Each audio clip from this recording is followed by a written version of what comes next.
বাংলাদেশের সলফল মৌলবী বেরোলো টাইম আমার নাই না দূরে যাইতাম না বেড়া 20,000 30,000 নসুন দিয়া হন দেয় তোরা 50,000 দিস না বেড়া মৌলবী পানি খাইতাম না আর চা খাইতাম না আর কফি খাইতাম না ডাইলে দাও।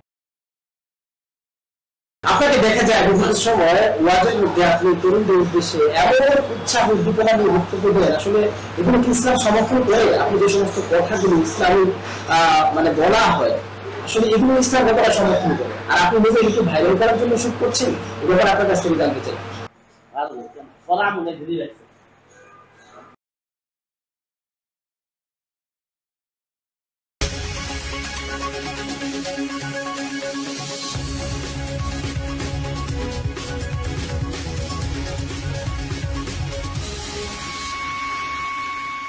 iNews 21 আজ ও আগামীর কথা বলে।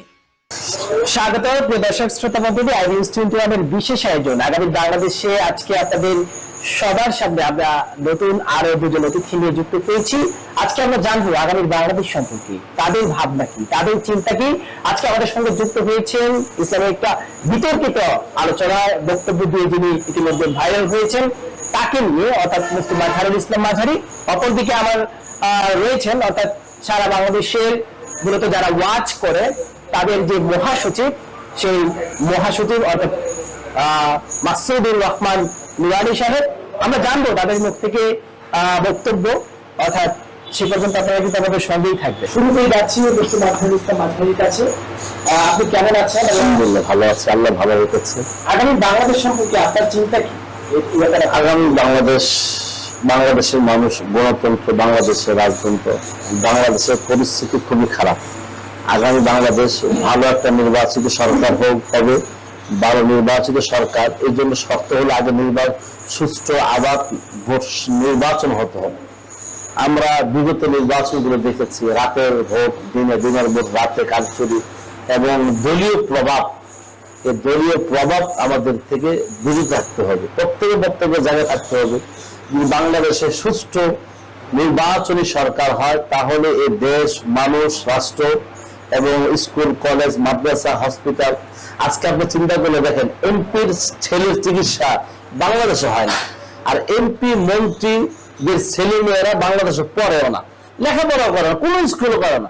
এটা আমি খুব রিসার্চ করেছি।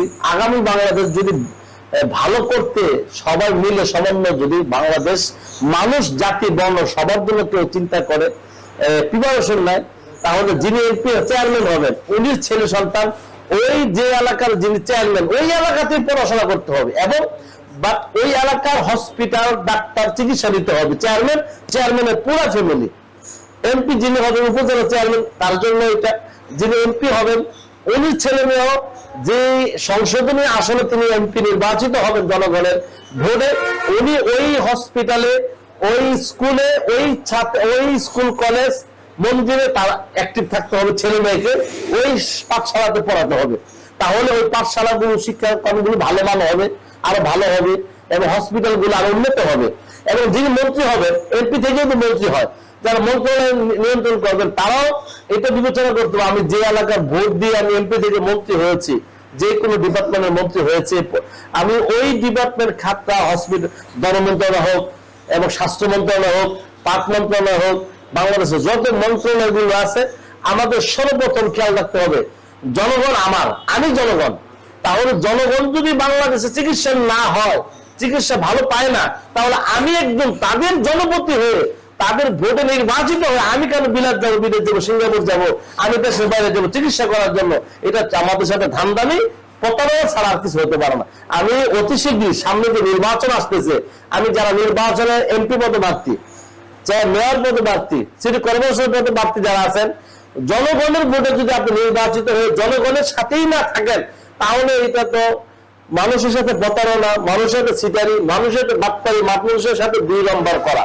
তাহলে আমরা দেশে বিদেশ, প্রবাসে, অনলাইন, অফলাইন যারা দেখবেন, প্রবাসে যে যেখানে আছেন সবাইকে মূল্যায়ন করতে শিখি, তাহলে আমি আরেকজনের শ্রদ্ধা করব, সম্মান করব, মানুষ আমাকে ভালোভাবে সম্মান করবে, মানুষ আমার কাছে আসতে পারবে। সুতরাং আমাদের খেয়াল করতে হবে, ভোট পেয়েছি বিদায়, নির্বাচিত হয়েছি বিদায় আমি বিলাত যে লন্ডন আমেরিকা চলে যাব আর আমার পাবলিক না খাইয়া মরবো, ভোট দেওয়ার সময় জান দিয়া লাইলাম, আর ভোট নেওয়ার পরে দেখা যায় গ্রামগঞ্জে কোনো খবর নাই, রাস্তার খবর নাই, গাড়ির খবর নাই, দোকানের খবর নাই, গাড়ির বেলে নাল নদী ডাক গেট ডাক হসপিটাল সদর কোন জেলা কোন প্রাইভেট কোন সব দুর্নীতি চলে। দুর্নীতি মুক্ত বাংলাদেশ করতে হবে। প্রত্যেকেই ন্যূনতম শিক্ষাযোগ্যতা আমাদের আবশ্যক করতে হবে। এটা করতেছ যারা কমসে কম আই পাস না হবে তারা চেয়ারম্যান নির্বাচন করতে পারবে না। BA pass mayor city corporation BCS cadre শিক্ষার লেভেল একটা পর্যায়ে যদি হয়ে যায় তাহলে মানুষ কি করতে হবে, ও টাকার জোরে ক্ষমতার জোরে লাঠির জোরে যারা আগে নির্বাচন করতে মূর্খ এমন লোক আছে সই দিতে পারে না। টাকা হয়েছে সে এখন একটা পদে চলে গেছে, এমন যেমন না হয়। প্রিয় দেশ বিদেশ দূরে প্রবাসে যারা দেখবেন বা শুনতেছেন দেখবেন, কথা যদি খারাপও লাগে তো এটা মানতে হবে। দেশের মধ্যে কি ভাগলা আছে থাকবে, সবার কথা বিশ্বাস করা যাবে না। দেশ গড়তে হলে সবাইকে মাইনাস করে সুযোগ দিয়ে মিলেমিশে সার কাট দিয়ে চলতে হবে। আচ্ছা, আপনি নরসিংদী সদর এক আসন থেকে এমপি পার্টি হিসেবে নির্বাচন করার জন্য আমরা দেখেছি কয়েকদিন আগে একটি প্রচার ছাপিয়েছিল। এই সরকার কাছ থেকে জানবে, আর আগে আমরা একটু ওনার কাছে যেতে চাই। ওয়াইজিন বাংলাদেশের সম্মানিত মহাসচিব, আপনি কেমন আছেন? একই সঙ্গে আপনার কাছ থেকে জানতে চাই যে আগামী বাংলাদেশ নিয়ে আপনার চিন্তা ভাবনা। আলহামদুলিল্লাহ, চমৎকার প্রশ্ন করেছেন আই নিউজ 21 সাংবাদিক শাওন সাদ সাহেব, ধন্যবাদ।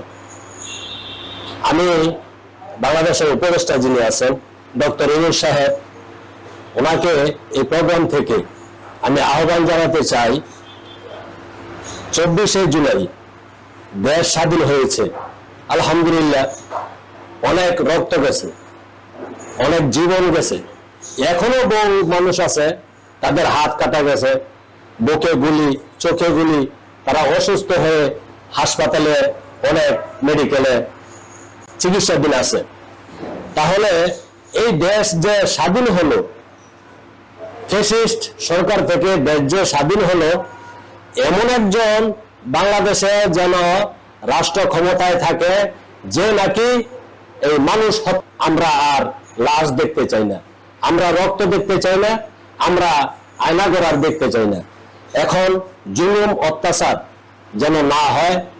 আমাদের বাংলাদেশ যে উপদেষ্টা আছেন ডক্টর ইউনূস সাহেব, আপনি এমন একটা সুস্থ নির্বাচন দিবেন যেই নির্বাচনে ভালো লোককে মানুষ ভোট দিয়ে যাতে জয়ী করতে পারে, যেই লোকটা দেশে ইনসাফ আনবে, যেই লোকটা খুন খারাপি থেকে এই দেশকে রক্ষা করবে, চাঁদাবাজি থেকে দেশকে রক্ষা করবে।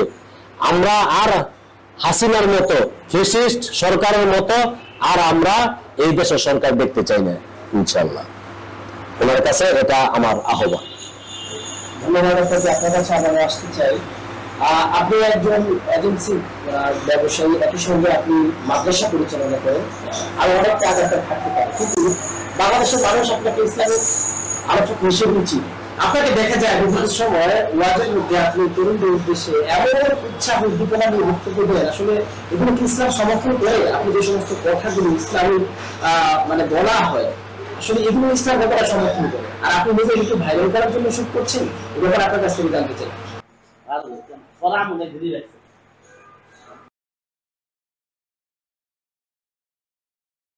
আমরা বাছারের কথা অনুযায়ী আপনার কাছ থেকে আসতে চাই যে তার যে বক্তব্য ছিল, অর্থাৎ তিনি আমার যথাযথ উত্তর দেননি, সে উঠে চলে গেছে, এটা হয়তো আপনি দেখেছেন। আসলে আপনার কাছ থেকে জানতে চাই যে এই সমস্ত ভাইরাল বক্তব্যের ক্ষেত্রে অনেক দেখা গেছে যারা ওয়াচ করে তারা এই সমস্ত শব্দ ইউজ করে বা ব্যবহার করে, এই ক্ষেত্রে ইসলাম কি বলে, মানে এই বিষয়টা আপনার কাছ থেকে একটু পরিষ্কারভাবে জানতে চাই। সর্বপ্রথম কথা হলো, ওয়াজের ময়দানে আমরা দুইটা জিনিস নিয়ে ওয়াজ করি, এক হলো আল্লাহর কোরআন এবং নবীজির হাদিস সাল্লাল্লাহু আলাইহি ওয়াসাল্লাম। দলিল ভিত্তিক আলোচনা করতে হয়, যে কথাগুলো কোরআনে আছে এবং হাদিসে আছে। আর দ্বিতীয়ত হলো উদাহরণ, মেসাল। সেই মেসালগুলো সেই হাদিস এবং কোরআনের আয়াতকে মিলাইতে গিয়া যে মেসালগুলো দেওয়া হয় এটা জায়েজ আছে, আলহামদুলিল্লাহ। কিন্তু যেই প্রশ্ন আপনি করেছেন যে ভাইরাল হওয়ার জন্য, নিজেকে প্রকাশ করার জন্য কিছু করা, এটা জায়েজ নেই। এটা জায়েজ নেই কেন? এই একজন আলেম, হক্কানি আলেম এই প্রকাশ করবে আল্লাহ তাবারক ওয়া তাআলা, আমাকে এই মানুষের সামনে ইজ্জতে বাসায় দিবে। অতি ইজ্জু মানতাসা অতি জিল্লু মানতাসা, আল্লাহ ইজ্জত দেওয়ার মালিক, আল্লাহ বেজ্জতির মালিক। তাহলে একমাত্র ওয়াজের ময়দানে এই কি করতে হবে? তাওয়াক্কুল লও। আমার অন্তর, আমার কথা, আমার চালচলন সব যেন আল্লাহর উপরে তাওয়াক্কুল থাকে। আল্লাহকে হাজির নাজির জেনে তারপর কথা বলতে হবে। নিজেকে যদি আমি প্রতিষ্ঠিত করার জন্য বা ভাইরাল হওয়ার জন্য এগুলো করা যায়। ধন্যবাদ আপনাকে। দর্শক, আমরা দেখতে দেখতে আজকের প্রোগ্রামের একেবারে শেষ পর্যায়ে চলে এসেছি।